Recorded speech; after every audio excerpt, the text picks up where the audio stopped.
الحمد لله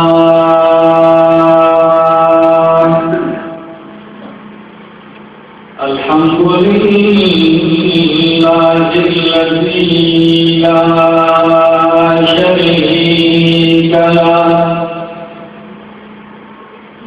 شريك له بالذات والصفات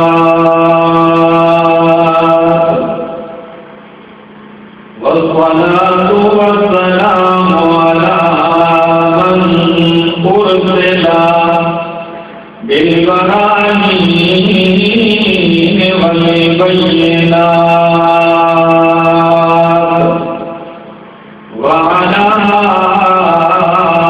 آله وأصحابه وأهل بيته الطيبين الطاهرات. أما بعد فأعوذ بالله من الشيطان الرجيم. بسم الله الرحمن الرحيم.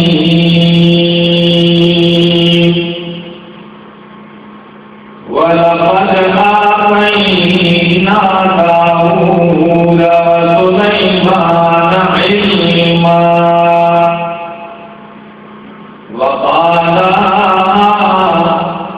الحمد لله الذي فضلنا على كثير من عباده المؤمنين.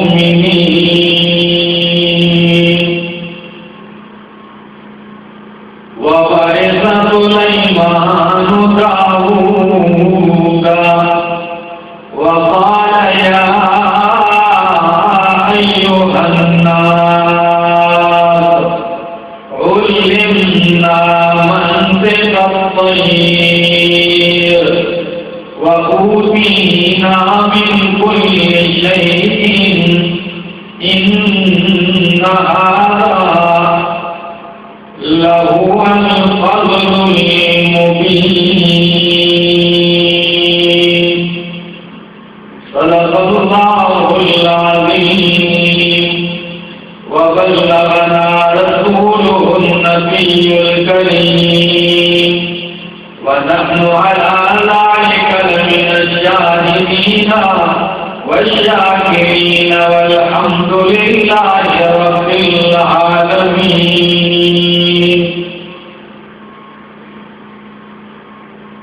انتہائی واجب الاحترام قدر بزرگوں عزیزوں نوجوان ساتھیوں السلام علیکم. اللہ سے دعا ہے کہ اللہ قرآن و سنت کے مطابق سچ اور حق کے کرنے کی توفیق نصیب فرمائے اور اللہ عمل کی بھی توفیق نصیب فرمائے. میں نے آپ کے سامنے قرآن کریم کی چند آیات کی تلاوت کی ہے. آیات سنتے ہی آپ سمجھ گئے ہوں گے کہ حضرت سلیمان علیہ السلام سے متعلق ہیں. آج ان کی سیرت پر چند باتیں آپ کے سامنے عرض کروں گا. میرا مقصد قرآن کے قصے اور واقعات سے محض قصہ گوئی نہیں ہے، بلکہ اس قصے سے جو عقیدہ بنتا ہے اور جس عقیدے کو اجاگر کرنے کے لیے وہ قصہ لایا گیا ہے، اصل اس قصے سے اس عقیدے کو رونما کرتا ہے. آپ غور کریں کہ اس سے کتنے ہی عقائد کی اصلاح ہوتی ہے. اس ایک واقعہ سے صرف دل کا برتن سیدھا رکھیے، اللہ ہمیں کہنے کی سمجھا سکنے کی توفیق نصیب فرمائے. سلیمان علیہ السلام داؤد علیہ السلام کے فرزند ہیں. قتادہ تابعی کہتے ہیں کہ 19 بیٹے تھے داؤد علیہ السلام کے. اور سب سے چھوٹے سلیمان علیہ السلام تھے۔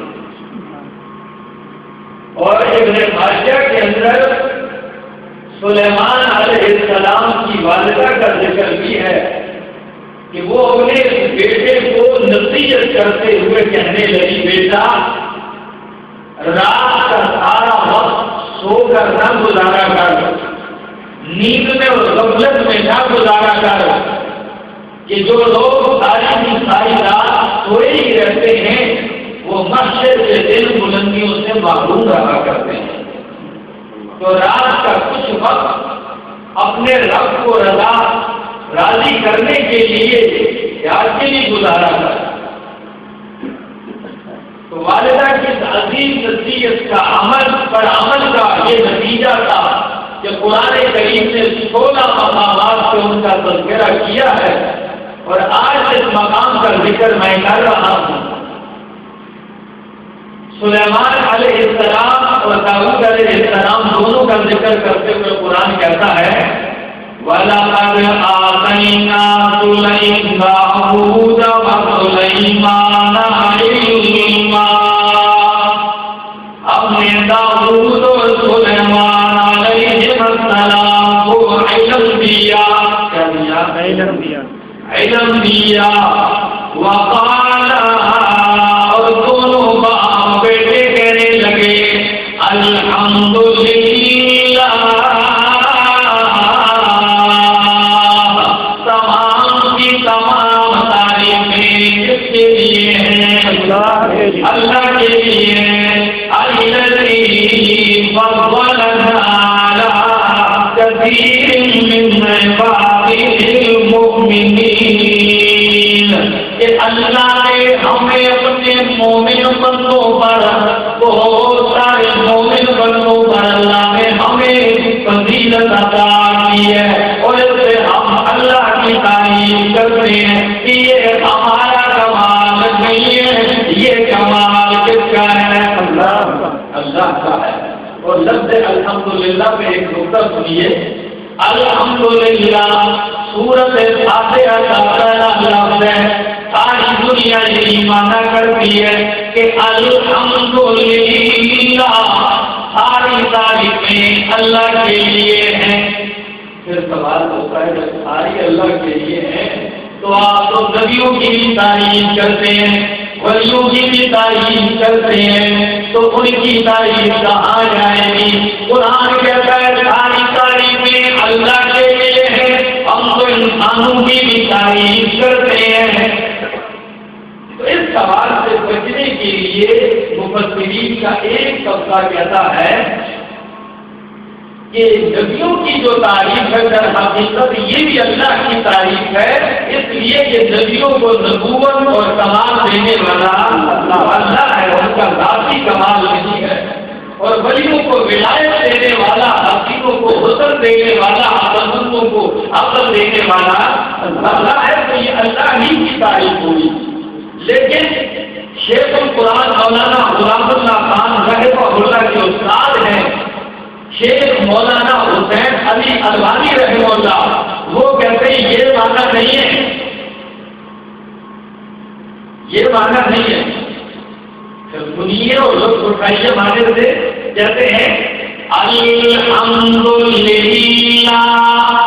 یہ معنی نہ کرنا ساری تعریفیں اللہ کے لائق نہیں، بلکہ کچھ تعریفیں بندوں کے لائق ہوتی ہیں، وہ اللہ کے لائق نہیں ہے۔ قرآن اچھا کرکٹ کھیلتا ہے تو یہ تعریف اللہ کے شاید شان نہیں ہے۔ قرآن کے اندر یہ کمال یہ ہے، کچھ تعریفیں بندوں کے لائق ہوتی ہیں، وہ بندوں کے لیے، وہ کہتے ہیں الحمدللہ کا معنی ہے وہ تعریفیں جو اللہ کے لائق ہیں وہی اللہ کے لیے ہیں، ساری نہیں جو تعریفیں اللہ کے لائق ہیں وہ اللہ کے لیے ہیں۔ یہ سارا کمال کے زمانے میں یہ الف لام کا ہے، یہ شروع میں جو الف لام آتا ہے نا الحمدللہ، آج کل لوگ نام رکھتے ہیں آج جنت الف لام، ان کو پتہ نہیں کہ الف لام کا کوئی مطلب بھی ہے یا نہیں۔ عربی کے اندر یہ الف لام کئی چیزوں کے لیے، الف لام اسمی، الف لام حرفی، الف لام جنسی، استغراقی، عہد ذہنی، عہد خارجی کے لیے، یہ ہر الف لام کا الگ معنی ہے۔ حسین علی صاحب رحمہ اللہ فرماتے ہیں یہاں الف لام جس کو استغراق کا نہیں ہے، آتی ہے، وہ کہتے ہیں وہ تعریفیں جو اللہ کے لائق ہیں وہ صرف اور صرف اللہ کے لیے، وہ کسی اور کے لیے نہیں۔ تو خیر کہنے لگے الحمدللہ الذی فضلنا علی کثیر من عبادہ المؤمنین وورث سلیمان داؤد وسلیمان علیہ السلام داؤد علیہ السلام کے وارث بن گئے۔ کیا بن گئے؟ یہاں وراثت سے مال کی وراثت مراد نہیں ہے۔ ہاں بس کے کچھ سارا یہاں خوش ہو جائے شیعہ کہ جی وہ بھی کہتے ہیں نا نبی علیہ السلام کی وراثت ابو بکر صدیق نے قبضہ کر لی، اور وہ کہتے ہیں انبیاء کی وراثت ہوتی ہے۔ یہ آیت پڑھتے ہیں یہاں وراثت سے مراد نبوت اور علم ہے، مالی وراثت انبیاء کی نہیں۔ نبی علیہ السلام کا فرمان ہے نحن معاشر الانبیاء لا نرث ولا نورث ما ترکنا فهو صدقۃ، ہم جو کچھ چھوڑ کے چلے جاتے ہیں وہ سارا صدقہ ہوتا ہے، وہ کسی وارث کو نہیں ملتا۔ تو علمی طور پہ وارث بن گئے اور کہنے لگے یا ایھا الناس، اے لوگوں اللہ کا فضل دیکھو، قل انا منطق الطیر، اللہ نے ہمیں انسانوں کی بولیاں تو کجا پرندوں کی بولیاں بھی سکھا دی ہیں۔ وَقُلْ إِنَّا مَنْطِقَ الطَّيْرِ، پرندے کیا کہتے ہیں یہ جہاں یہ اپنی مختلف آوازوں سے کیا کہہ رہے ہوتے ہیں، اللہ نے ہمیں اس کی سمجھ بھی عطا کر دی۔ قُلْ إِنَّا مَنْطِقَ الطَّيْرِ وَأُوتِينَا مِنْ كُلِّ شَيْءٍ، اللہ نے ہر چیز دے رکھی ہے، بادشاہت دے رکھی ہے، اور انسانوں کے نہیں پرندوں کے دے رکھی ہے، اور پرندوں کو چھوڑیے بڑے برکت سے بنتے جنات بھی ہمارے قابو میں ہیں، وہ بھی میری حکومت کے ماتحت ہیں، لیکن غلامی میں اللہ نے لگا دی ہے۔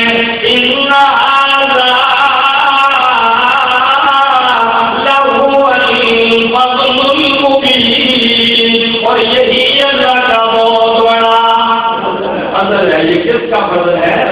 اللہ کا فضل ہے۔ وَحُشِرَ لِسُلَيْمَانَ جُنُودُهُ مِنَ الْجِنِّ وَالْإِنسِ وَالطَّيْرِ فَهُمْ يُوزَعُونَ، سلیمان علیہ السلام کے سامنے انسانوں کے لشکر، جنوں کے لشکر، پرندوں کے لشکر اکٹھے کر دیے جاتے، ان کو لائنوں میں بٹھاتے،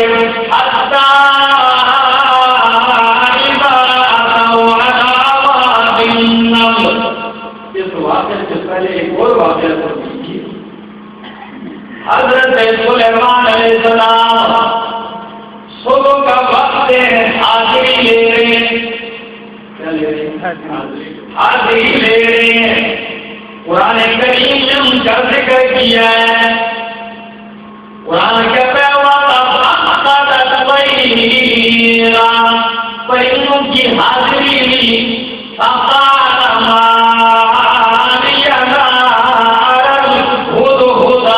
کیا ہو گیا کہ میں ہد کو نہیں دیکھ رہا؟ کون نظر نہیں آ رہا؟ ہد نظر نہیں آ رہا مجھے۔ خدا مجھے کیا ہو گیا کہ ہد نظر نہیں آ رہا؟ یا واقعی ہو گئے ہو چکا ہے، مجھے نظر نہیں آ رہا اتنی کثیر تعداد میں، یا واقعہ وہ کیا ہو چکا ہے؟ غائب ہو چکا ہے۔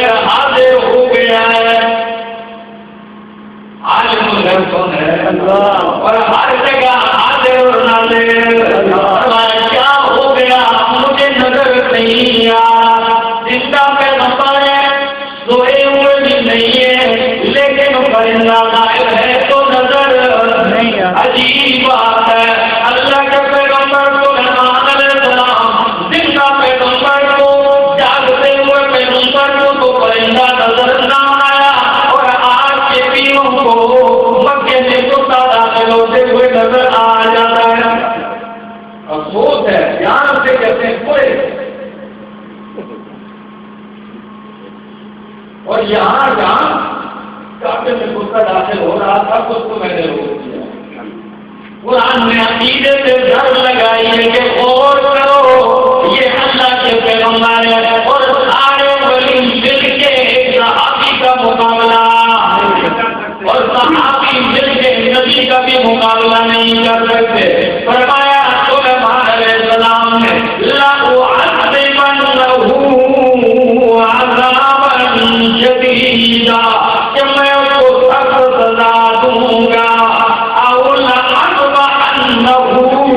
یا میں اس کو ذبح کر ڈالوں گا،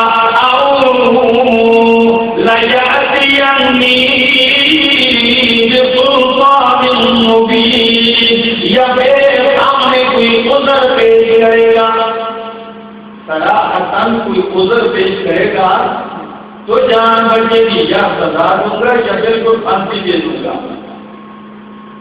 معلوم ہوا اس آیت سے کہ بادشاہ کو رعایا کی خبر کی لینی چاہیے، کہیں پہ رعایا کیا کر رہی ہے، لوگ کی چکینیں تو نہیں چل رہی، غلط جگہ پہ تو نہیں چل رہی۔ آج کے حکمرانوں کی بات نہیں، جو سوئے ہوئے ہوتے ہیں، ہاں پرندوں کی بھی خبر گیری لی جا رہی ہے، سب ہفتہ تغیر، اور دیکھیے بھی کہ استاد کو حاضری دینی چاہیے کلاس میں۔ اور تیسرا سبق یہ نکلا کہ جس نے حاضری دینی ہو وہ بر وقت موجود ہونا چاہیے، تفریح ٹائم کا خیال کرے، کیونکہ اس کو تفریح ٹائم کی تنخواہ ملتی ہے، اس میں کوتاہی کر کے اپنی حلال روزی کو مشکوک نہ کرے۔ فرمایا میں اس کو سزا دوں گا، شاگرد بغیر عذر کی چھٹی کرے تو سال سزا دے سکتا ہے کیا؟ ہاں میں سزا دوں گا، یا پھانسی ذبح کر دوں گا، یا کوئی معذور عذر لے کے آئے تو اگر استاد کے سامنے شاگرد عذر لے آیا تو پھر اس کو کہنا کچھ نہیں چاہیے، یہ بھی بتا دیں دلیل لائے۔ ابھی قرآن کہتا ہے ابھی تھوڑی دیر ٹھہرے کہ آ گیا پہنچ آیا اور کہنے لگا کہ سلیمان علیہ السلام کے سامنے میں وہ چیز دے کے آیا ہوں جس کا تو نے علم سے احاطہ نہیں کیا، تو بیمارم تو علمی وجہ تو کمین سبعین بنبعین میں تو سبا بادشاہ اور بلکہ بلقیس کی ایک یقینی خبر لے کے آیا ہوں، میں وہ چیز دے کے آیا ہوں جس کا آپ کو پتا نہیں۔ مانتا ہوں آپ پیغمبر ہیں، مانتا ہوں آپ کے گھر پہ تاج نبوت رکھا ہوا ہے، آپ بادشاہ سلامت ہیں، علو العظم ہیں، لیکن خود اس کہتے ہیں میرا عقیدہ ہے کہ عالم الغیب آپ بھی نہیں ہے۔ غور کریں خود کی تقریر پہ، اگر یہ تقریر آج کے دور میں خود کرتا تو نام میں رسول آج کے پھر مولوی سے پھانسی کروا دیتے، کبھی کہتے گستاخ رسول ہے، کبھی کہتے منکر ہو گیا، کبھی کہتے بے ادب ہو گیا، کبھی کہتے وہابی ہو گیا، کہتے کہ جی کیوں؟ نبی کو کہہ رہا ہے کہ جو کچھ میں دیکھ کے آیا ہوں آپ کو پتا نہیں ہے، لیکن قربان چاہیے اللہ کو اس کی تقریر اتنی پسند آئی ہے کہ اللہ نے خود کی توحید والی تقریر کو قرآن بنا دیا. سبحان اللہ. پرندہ ہی تو ہے نا، لیکن کمال کر بھی توحید کی بات بادشاہ وقت کے سامنے بھی کھلے عام لفظوں میں کہہ رہے ہیں کہ جو میں دیکھ کے آیا ہوں آپ کو اس کی خبر نہیں ہے اور میری بات غلط بھی نہیں ہے. یہ تو کا بھی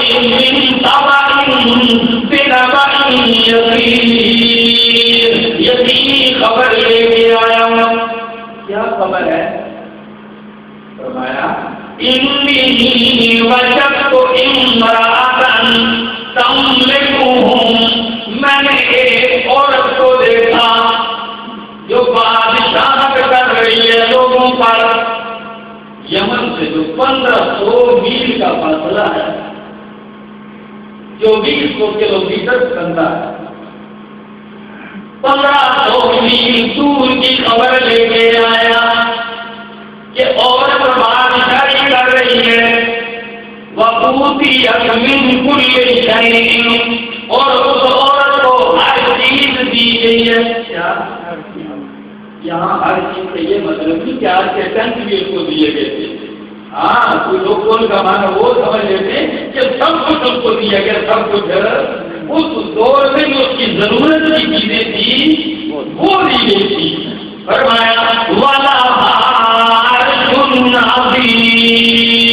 اور اے سلیمان، اور اس کو بہت بڑا تخت بھی دیا گیا تھا. بہت بڑا تخت تھا. لہا عرش عظیم، بہت بڑا تخت ہے اس کے پاس. وجدتھا وقومھا، میں نے اس عورت کو بھی پایا اور اس کی قوم کو پایا. یسجدون للشمس من دون اللہ، کہ وہ اللہ کو چھوڑ کے سورج کو سجدہ کرتے ہیں. اس کو چھوڑ کے اللہ کو چھوڑ. ہاں وہ تو خود بھی سمجھ گیا کہ سجدوں کے لائق کون ہے. یسجدون للشمس من دون اللہ، کہ سجدے تو اللہ کے سامنے کرنے چاہیے تھے لیکن وہ سورج سے پجاری ہے. یسجدون للشمس من دون اللہ، اور آگے کہتا ہے وَزَيَّنَ لَهُمُ الشَّيْطَانُ أَعْمَالَهُمْ، یہ کوئی اچھی بات نہیں ہے. شیطان نے ان کے برے اعمال ان کے لیے مزین کر دیے. وہ کتنی پیاری تقریر کر رہا ہے، آج کے بولنے سے وہ بچتا ہے. یقین جانیے کہ کھل کے کہہ رہا ہے کہ وہ اللہ کو چھوڑ کے سورج کو سجدہ کر رہے ہیں اور یہ کام ان سے شیطان کروا رہا ہے. فَصَدَّهُمْ عَنِ السَّبِيلِ، ان کو حق راستے سے روک دیا. فَهُمْ لَا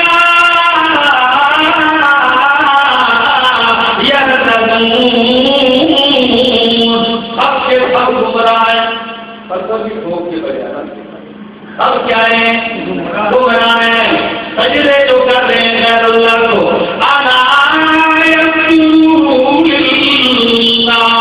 کیوں یہ اللہ کو سجدہ نہیں کرتے؟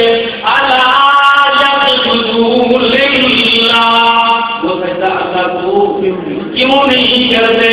وہ تو اس وقت کا عجم نے کہا ہے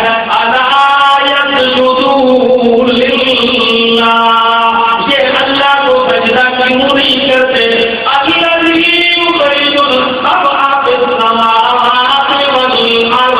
جو آسمان اور زمین کی پوشیدہ چیزوں کو نکالتا ہے. ستارے پوشیدہ ہے، اللہ نے کہا رات کو. سورج پوشیدہ ہے، رات کو صبح اللہ سے نکال دیتے ہیں. زمین کے اندھیروں سے اللہ کیا کیا نکالتے ہیں. فرمایا آسمان و زمین سے پوشیدہ چیزیں وہ نکالتا ہے. وَيَعْلَمُ مَا تُخْفُونَ وَمَا تُعْلِنُونَ، کہ اللہ جو کچھ تم چھپاتے ہو وہ بھی جانتا ہے، جو ظاہر کرتے ہو وہ بھی جانتا ہے. یہ خود کا عقیدہ ہے اور قرآن میں اس کی تقریر نقل کی ہے، بادشاہ وقت کے سامنے بول رہا ہے، لیکن عجیب بات ہے کہ سلیمان علیہ السلام بھی روک نہیں رہے، وہ بھی چپ کر کے سن رہے، یہ چپ کر جانا جائے گا مقصد کی بات کرنا ہی کیوں؟ اصل وجہ ہے کہ جب تقریر کرتے کرتے توحید کا موضوع آ جاتا ہے تو بندہ خود ہی ذرا کھل جاتا ہے۔ ہاں بات جب سنتی ہے تو وہ بھی بے خاصہ لگا